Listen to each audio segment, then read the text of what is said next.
Fish cut palazzo के लिए हमने 2 मीटर फैब्रिक लिया है। पहले हम फ्रंट पार्ट काटेंगे, उसके बाद बैक पार्ट। इस बेल्ट की लंबाई हमने ली है 11 इंच और इलास्टिक लगाएंगे, इसके लिए हम 2 इंच की मार्जिन ले रहे हैं।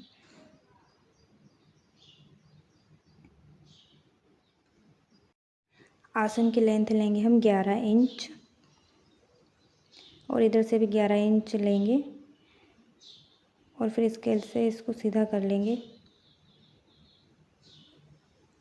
फिर हम यहाँ से 2 इंच लेंगे और आसन का शेप दे देंगे।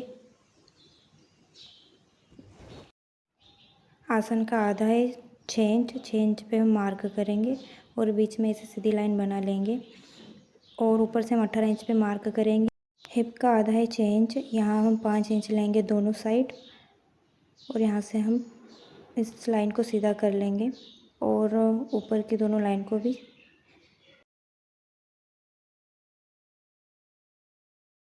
प्लाज़ो की लेंथ है 37 इंच पे हम मार्क करेंगे और इस लाइन को सीधा कर लेंगे।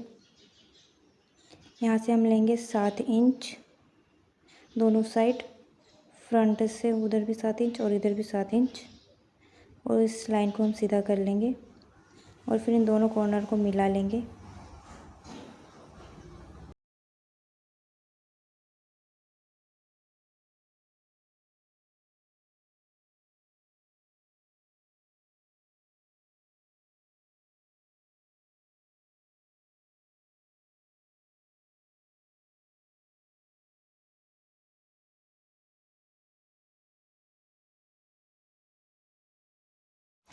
ये हमारा फ्रंट पार्ट कट हो गया है। अब हम काटेंगे बैक पार्ट।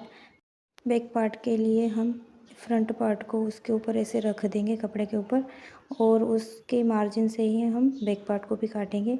यहाँ से हम 2 इंच बढ़ा लेंगे फ्रंट पार्ट से और फिर स्केल से इसको सीधा कर लेंगे आसन के लिए और यहाँ से भी 2 इंच बढ़ाएंगे हम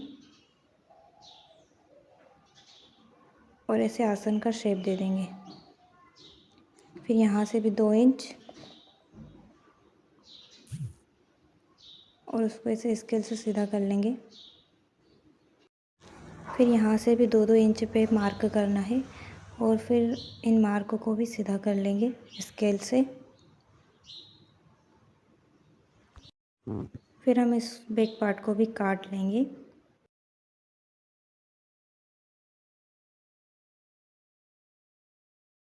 फिर हम मेन फैब्रिक को काटेंगे, ऐसे अस्तर रख देंगे उसके ऊपर और उसके हिसाब से काट लेंगे। हमारा फ्रंट पार्ट अलग काटना है और बैक पार्ट अलग।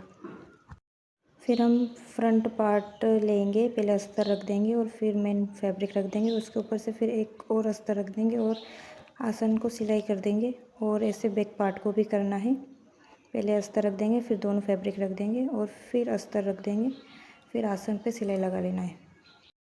ये हमने दोनों आसन को जोड़ लिया है, फ्रंट और बैक पार्ट दोनों के आसन।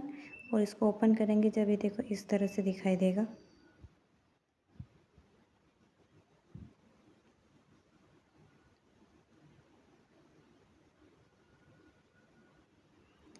फिर हम इसको उसके ऊपर रख के साइड की सिलाई लगा देंगे।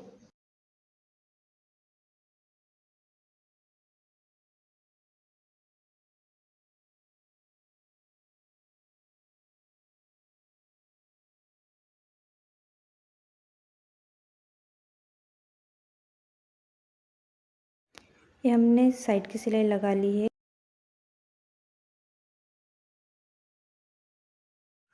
अब हम बेल्ट बनाएंगे और उसमें इलास्टिक लगाएंगे।